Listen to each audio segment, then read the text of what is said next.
నెల్లూరు సంతపేట చర్చిలో జరిగినటువంటి క్రిస్మస్ వేడుకల్లో ఎమ్మెల్సీ పర్వతిరెడ్డి చంద్రశేఖర్ రెడ్డి పాల్గొని ప్రత్యేక ప్రార్థనలు నిర్వహించారు. బాలయేసు జన్మదిన ఘట్టాన్ని తిలకించిన ఆయన బిషప్ ఎండి ప్రకాశం ఆశీర్వచనాలు అందించారు. అయితే సమాజంలో శాంతి సౌభాగ్యాలు వెల్లివిరియాలని ప్రభువును వేడుకున్నట్లుగా ఎమ్మెల్సీ తెలిపారు. దయ ప్రేమ సేవా గుణాలకు క్రైస్తవ మతం నిదర్శనమని ప్రశంసించారు. క్రైస్తవ సోదరులందరూ ఐక్యంగా సంతోషంగా పండుగ జరుపుకోవాలని ఆయన ఆకాంక్షించారు.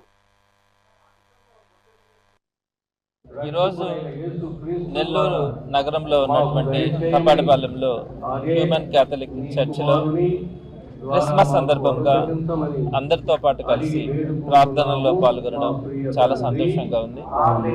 మరి ఇక్కడ ఈ సమాజం బాగుండాలి, ఈ సమాజంలో శాంతి సౌభాగ్యాలు వెల్లువిరియాలి అన్న ఆలోచనతో వారు చేసినటువంటి ప్రేయర్స్ చాలా అందరికీ కూడా తృప్తినిచ్చినాయి.